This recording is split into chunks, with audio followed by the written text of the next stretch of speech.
Hey guys, how's it going? Welcome to Hold the Ball HTB. We have a blockbuster round 3 with a few sensational games actually.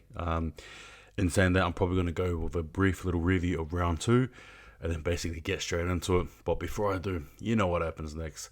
Hit that intro.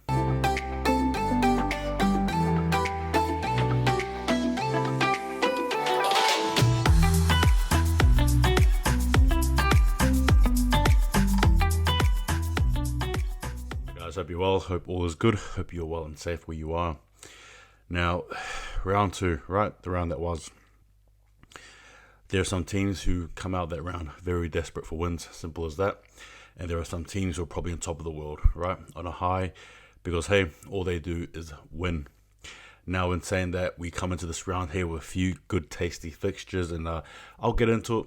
I'll give you my thoughts on it, and yeah, we'll just go over that. But please feel free to give me your thoughts in between that and who you think will win and all that stuff there. So, without further ado, let's Dragons host the Sharks in a game I've called the regional rivalry. Now, for this game here, look for players like Sloan, Sully, Amon, and Hunt for the Dragons, and then for the Sharks, also Kennedy, Ramian, Hines, Rudolph. Now, with this game here as well, you got to realize that McInnes will be playing his old team as well. So there is that little bit of, rivalry going there as well.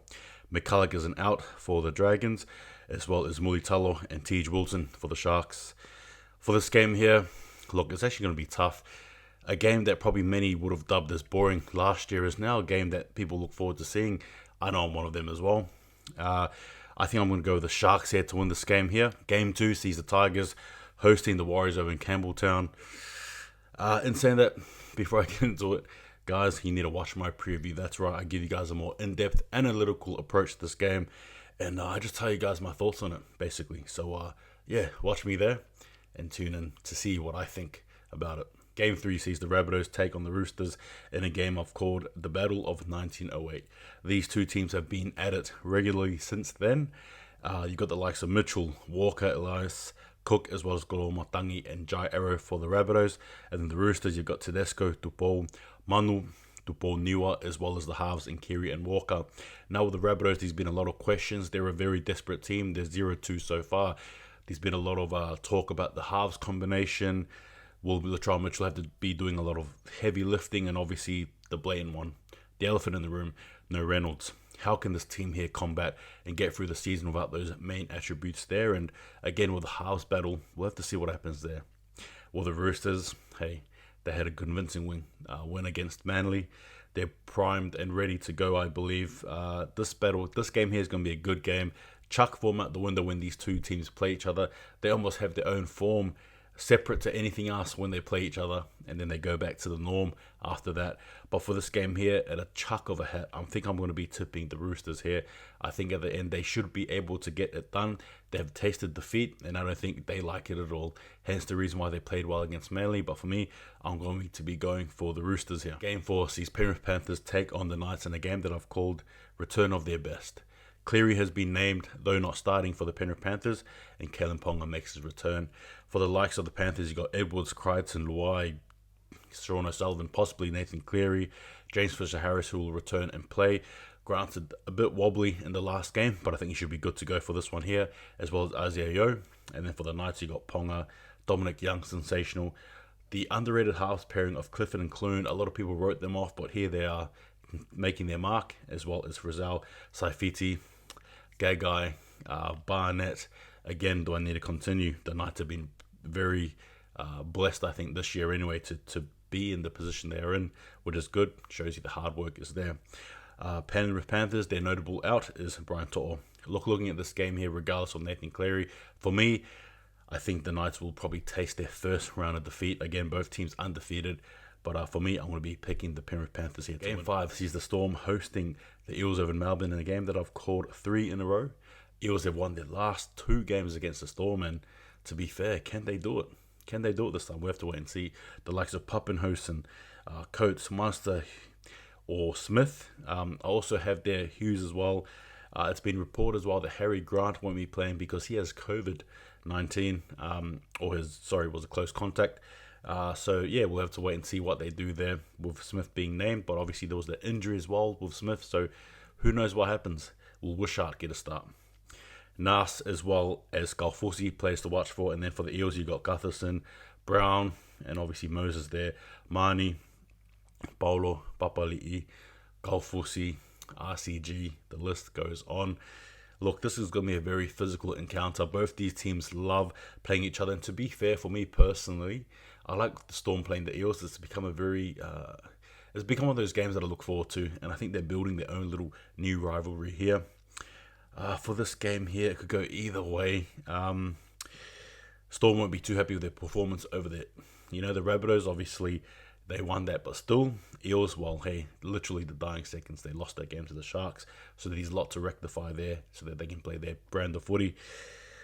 At a toss of a hat, you could not go wrong either way. I think I'm going to be picking the Eels here for the upset.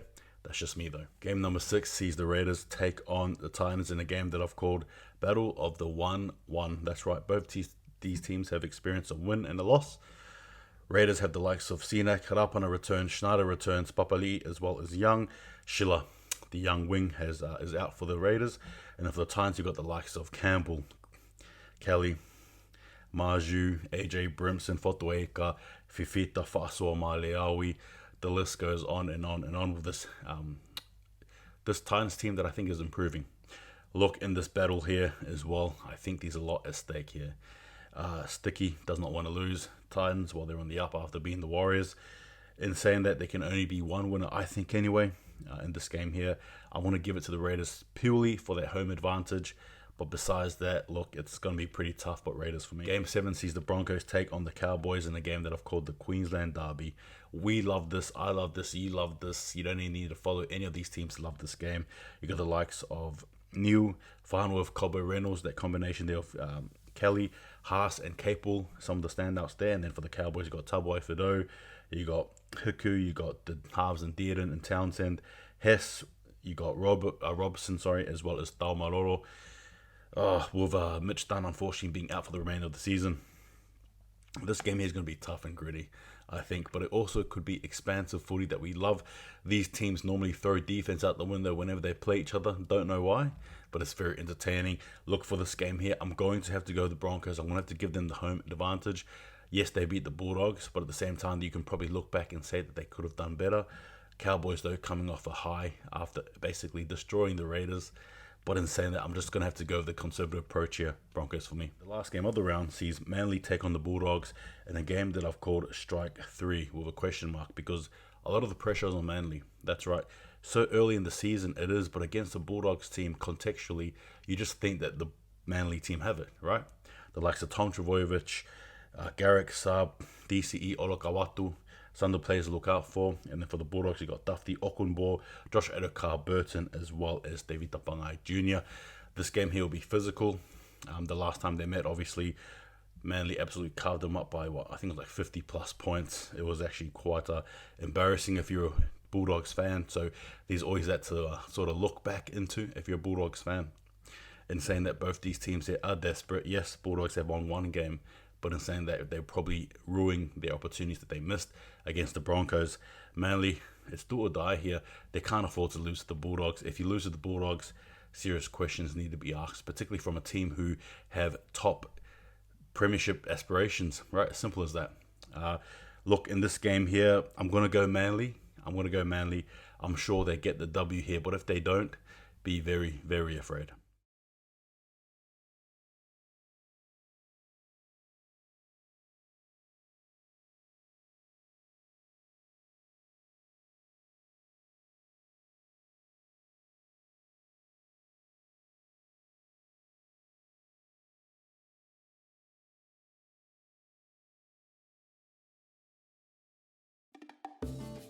My HTB guarantee is that the Roosters beat the Rabbitohs. That's right, the Roosters to beat the Rabbitohs, basically turning the Rabbitohs into a 0-3 team.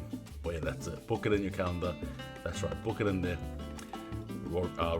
Roosters to beat the Rabbitohs, and continue on with the unfortunate season. But in saying that, that's all for me today. Take it easy. See you guys next time. I just remember, hold the ball.